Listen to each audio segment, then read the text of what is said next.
Hi, my name is Irma Di Renzo, and I'm thrilled to be here as part of the lead up to this year's Author Palooza that the Sault Ste. Marie Public Library is putting on, and to share the book that I produced with you called What I Dream I Can Do. And it's co-illustrated by my dear friend Suzanne Plow and her son Cole Plow McWilliam.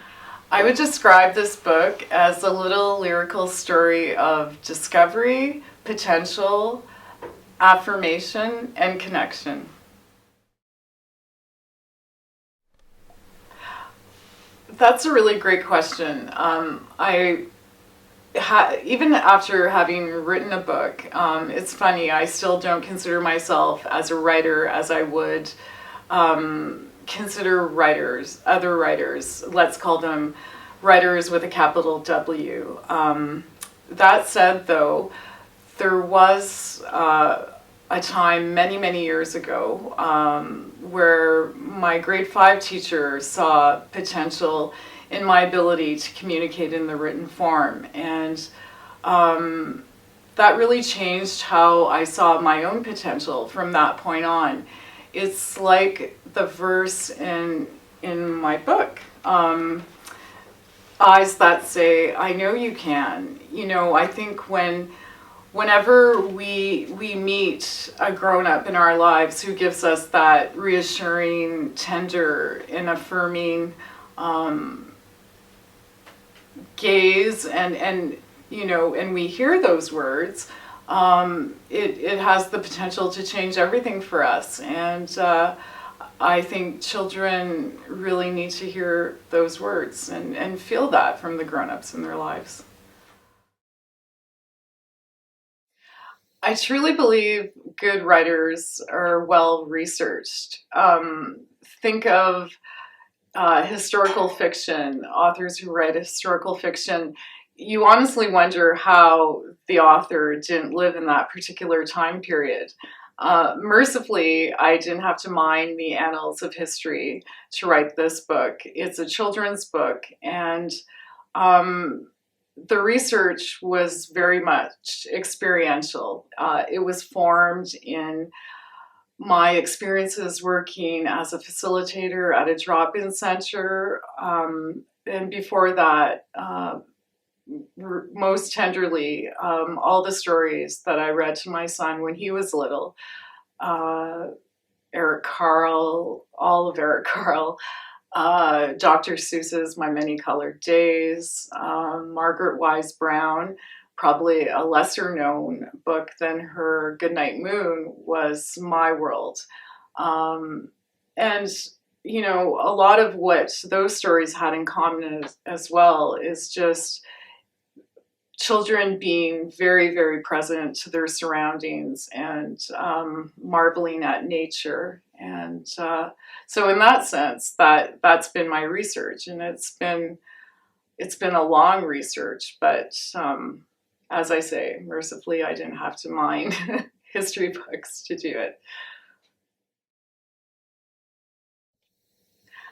I absolutely believe in writer's block. And incidentally, I also believe in speaker's block. When it's utility writing, when the writing has to perform a specific function, say for, committee correspondence, a position paper, any sort of formal writing, I find that writing extremely daunting.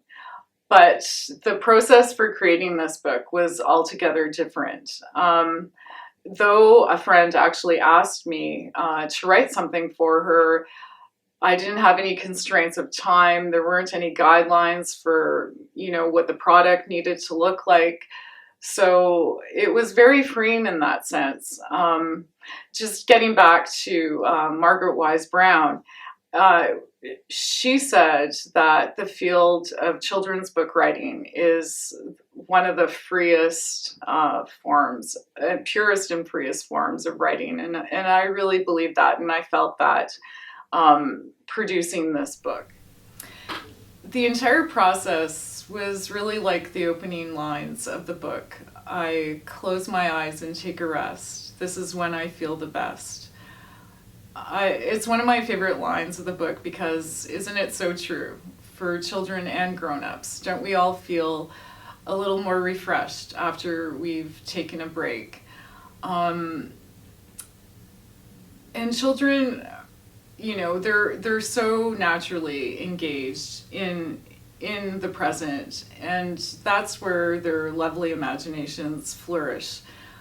That kind of engagement reminds me of Cole's freeform lines and the color that was created without constraint.